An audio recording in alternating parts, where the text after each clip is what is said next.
We come back to a place where we talked to Corey Hart, I think 5 years ago, Prospect Point in Stanley Park, and we have a brand new album to talk about in just a second. But first, let's start at the beginning. You have a song on the album, it's the first track, Back in the Hand, which really deals with you being 21 years of age and doing Sunglasses at Night. Yeah, it was the first one I wrote, and wrote it, put it aside, and said, okay, let's see what happens. Nothing came for about 4 or 5 months. It was like, yeah, I thought, well, that's it. I've got a one-track album. No, that song was very easy to write. I wrote it after I left EMI and I signed with Sire.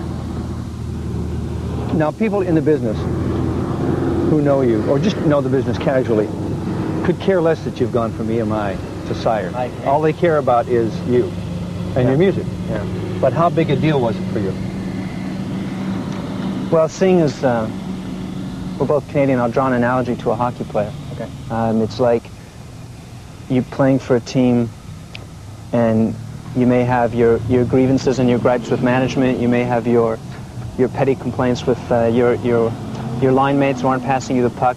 But basically, at the end of the day, you're not playing your best hockey.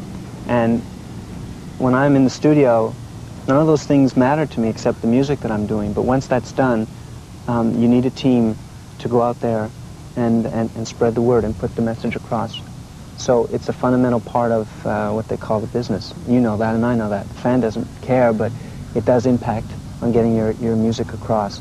And I needed to change because I didn't feel that the team I was playing for really cared anymore. And it had run its course like a marriage.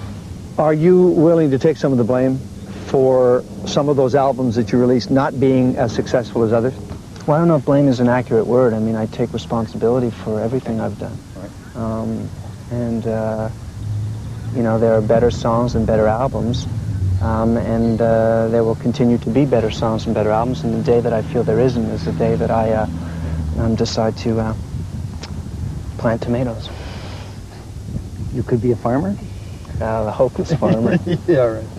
I can't make toast. How could I grow something? I was listening to David Bowie's Changes as I was driving around the park here, and I was thinking about you. You've gone through so many changes.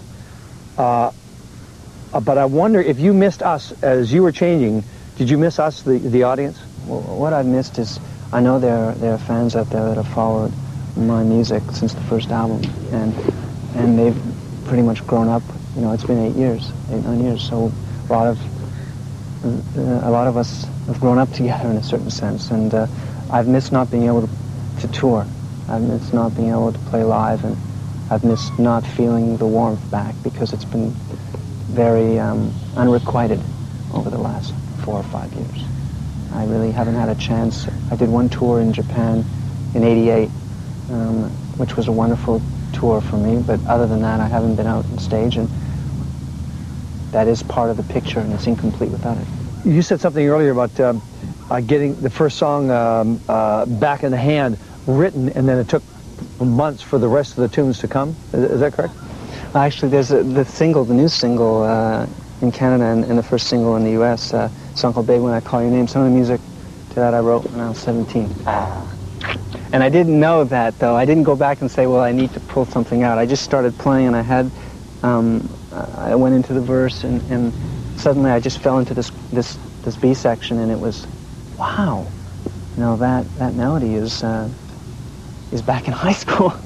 It's an awakening. It really, I totally had forgotten about the song, and I rearranged the lyric, but I decided at that point that the lyrics should be very simple, and it's a tale of Erica and I and our history together, and we're each other's, you know, best friends. And tell me about the video. Well, the video is, well, I've decided in videos that I really just want to do performance and not really create storylines, because I don't think they live very well. At least a performance can live in terms of time. So all I asked as a prerequisite was I wanted to have the sitar in it, because there's sitar in the song. I wanted to have some gospel singers in it, and I wanted to be outside. And I'm glad we're doing the interview outside too, because I'm much more at peace outside. Thanks very much. Appreciate it. Corey Hart. Thanks, bud.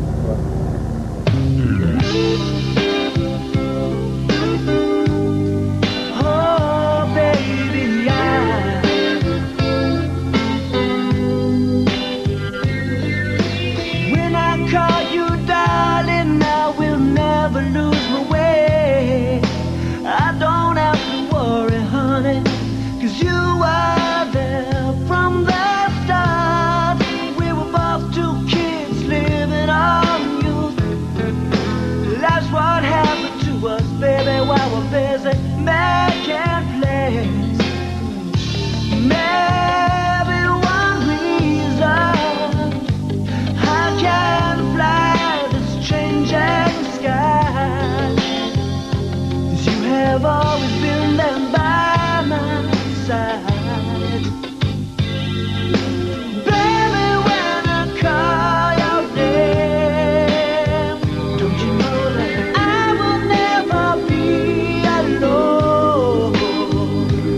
die.